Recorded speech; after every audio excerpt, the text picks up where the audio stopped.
focus on web-based technologies. And on the side, I had a blog as a hobby. I'm here to talk about something which caught my attention. Some of you might have noticed that I brought wine up. And what does that have to do with tech and Web 2.0 conference? Of course, it can add to the fun, but what does wine have to do with programming and tech stuff and that type of thing? And another thing is, what do beads have to do with it? And what does a little coffee shop in Seapoint have to do with it? And I hope I'll be able to answer some of those questions for you in this talk. And the other thing I'd like to maybe help along with is to help everyone here realize that success these days doesn't necessarily require flashiness or big marketing budgets, because marketing's changed. It's about authenticity, and it's about what you can offer, and it's about getting conversation going. I'll give you a couple of ideas regarding how you can do it. Does anyone here blog? They've successfully launched a global brand of wines with next to zero marketing budget. And that's against huge companies like Niederberg, which we would know of, but in terms of international standards, they're not even on a huge level. Stormhoek's been able to bootstrap it through internet technologies and through harnessing the conversations that are going on in markets like the blogosphere and through podcasts and that type of thing. They've been able to ride that wave through by being authentic and by participating. And that's really what it's about these days. So basically, why start a blog? It's all about attention. These days, although a lot of people think we're in an information economy, economies are based on what's scarce, not on, there's what's overabundant in an economy doesn't motivate people. So information isn't a limiting factor. What is scarce is attention, ability to pay attention to that conversation. So what stands out and what cuts through the clutter is going to be inherently valuable. And these days, so many companies, so many individuals, freelancers, I know a whole lot of people here freelance and have their own businesses, do what everyone else does, and they advertise, and they do PR here and there, and flashy business cards, and those things are all good and they're pretty necessary, but they aren't going to really get you ahead. What is going to get you ahead is, believe it or not, actually having a fantastic product. It's not all about marketing flash. Maybe in the 80s you could get away with it, and maybe is that loud? Can you hear me? Thanks for allowing me to come and talk to you. Can everybody hear? Because it's very hard to pick up from here, from me, from my end. We had a product with a very small marketing budget and with great dreams of doing something in a wine market. And first choice, of course, as for anybody else domiciled in this country, was the South African domestic market. But the South African market for wine is not a very healthy one. There's in fact less wine sold today than there was in South Africa than there was 5 years ago, 10 years ago. So there doesn't leave much space for growth. You've actually got to take away a slice from somebody else. And that's difficult. It's a very competitive market. We have about 80 new wineries every year. And all those people are competing with each other for some tiny little fragment of the local market. But as you know, South Africa has become a reasonably significant exporter of wine in the last 15 years.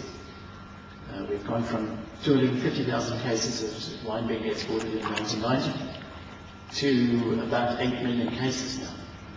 That's a big, tremendous growth. Mostly at a very economical price, as you'll find if you visit supermarkets in the main markets in Holland and in the UK. But nevertheless, the world market for wine, unlike the South African domestic one, is growing fast. It grows 4 or 5% a year continuously. And it's expected to continue to do that for at least the next 20 years. So we focused our aims in that direction, but the idea of spreading the word, of getting people to pay attention to our product, no matter how we felt about it from a quality point of view, just getting the name out there and getting people to take it seriously seemed like an impossible task. If you look at wine in terms of a branded product and compared it with other branded products, a category which has brands, like soft drinks, like fashion, like cars, we all know that all these major brands.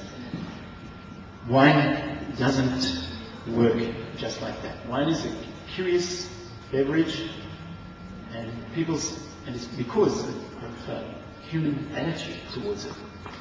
People relate to wine in a different way to beer, to whiskey, other alcoholic drinks, soft drinks, anything you put in your mouth. On a kind of personal level, people want to somehow be involved in the choice of which wine. So they're very choosy about wine. It's also a difficult product to represent on the cover, on the label, on the package. There's a very narrow field. This is, I could talk to you the rest of the afternoon about the difficulties of wine marketing. But let's cut to the difficult end of this. There are after all these years, there are no international wine brands in the way we know other brands. There's no Coca-Cola of wine. There's no Mercedes-Benz of wine. There are some very big producers who have sales of individual products within their, or brands within their category of 8, 10, 15 million cases. And that qualifies as a very successful kind of brand. But these names are not generally known. I mean, the brand that sells the most in wine in England is probably one that you've never heard of. I think at the moment it only belongs to a brand called Blossom Hill. I'd be surprised if anybody here has ever heard of it. So it kind of proves my point that there's no such thing as a major brand in wine. So if you try to use normal brand building tactics of exposure, of a featured view of your product, like advertising, paid advertising and public relations and all of that kind of thing, put massive effort with the best creative people behind it, you don't get very much for your money. If you take an example, Duarte has been the biggest selling brand in wine in South Africa for 25, 30 years, maybe 40 years.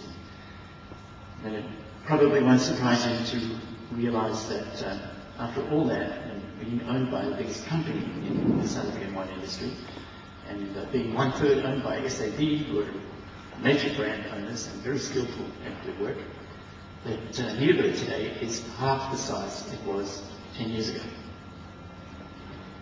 And many, many, many, many millions of television advertising money and double pay script advertising money and designers and whatever have conspired to produce nothing but negative results.